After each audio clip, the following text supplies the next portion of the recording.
नमस्कार, आप देख रहे हैं एबीएन न्यूज प्लस। आपके साथ मैं हूं ज्ञानेंद्र पांडे ज्ञानी। आज जनपद अंबेडकर नगर में एक अंतरराष्ट्रीय स्तर के नाटक का आयोजन हुआ, जहां पर लोग तालियां बजाते हुए नजर आए। वैसे यह विनोद पूर्ण नाटक था, हास्यास्पद नाटक था, लोग ठहाका लगा रहे थे, लेकिन एक बड़ा संदेश दे रहा था। यहां के सरकारी विभागों में किस तरह से तानाशाही चलता है और अधिकारी किस तरह से चतुर है, कुटिल है। यह नाटक है ताजमहल का टेंडर, जिसमें सम्राट शाहजहां अपने दिवंगत पत्नी मुमताज के याद में ताजमहल बनाने के लिए टेंडर देना चाहता था, लेकिन सीपीडब्ल्यूडी के अधिकारी गुप्ता जी को बुलाया, जो गुप्ता जी चतुर और तानाशाह अधिकारी के रूप में माने जाते थे। उन्होंने इस नाटक में 25 वर्ष लगा दिया सिर्फ ताजमहल के टेंडर में।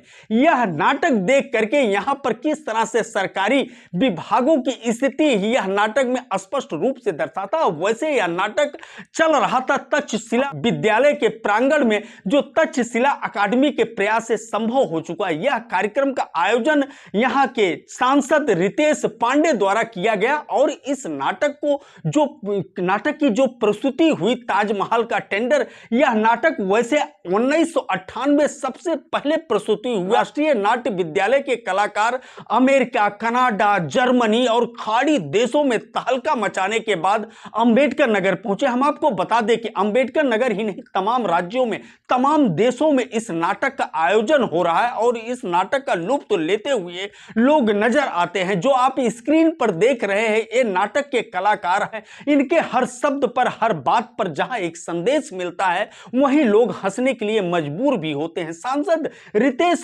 पांडे क्या कुछ कहते हैं इस नाटक के शुभारंभ के पहले।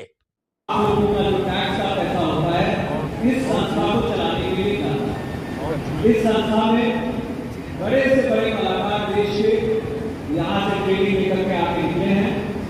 आप लोगों ने कुछ का नाम सुना होगा, ओमपुरी जी, जो यहाँ पे काफी लोग होंगे जिन्होंने देखा होगा।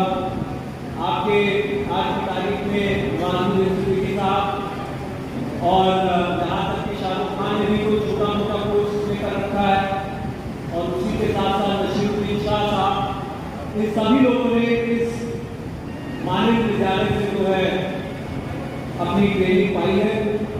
मेरा उद्देश्य आप लोगों के आशीर्वाद से हमारे परिवार ने जो कुछ भी पाया है, इसी धरती, इसी क्षेत्र से पाया और आप लोगों के आशीर्वाद से पाया।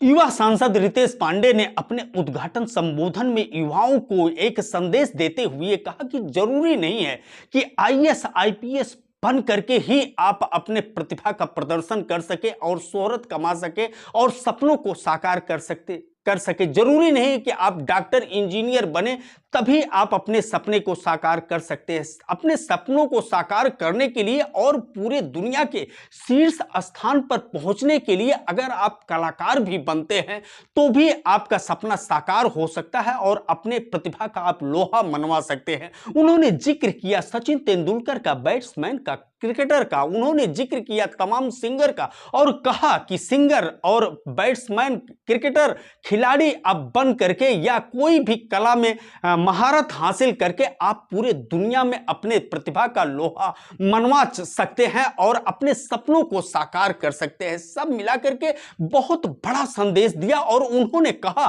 कि कल राष्ट्रीय नाट्य अकादमी के इन कलाकारों द्वारा माई रे कासे मैं कहूं एक इस तरह के नाटक का आयोजन होगा और जिसका आप लुत्फ ले सकते हैं। उन्होंने आमंत्रित किया अंबेडकर नगर जनपद के सारे युवाओं को, सारे नगरवासियों को, जितने भी हाकिम से लेकर के हुक्मरान तक के लोग हैं, सबको उन्होंने तक्षशिला अकादमी द्वारा आयोजित तक्षशिला विद्यालय के प्रांगण में इस नाट्य महोत्सव में आमंत्रित किया और कहा कि यह नाट्य महोत्सव जरूर लोगों को हंसाने के लिए है, लेकिन बहुत बड़ा संदेश देता है जो जीवन को बदलने में एक कारगर साबित होगा। एबीएन न्यूज प्लस के लिए ज्ञानेंद्र पांडे ज्ञानी, अंबेडकर नगर से।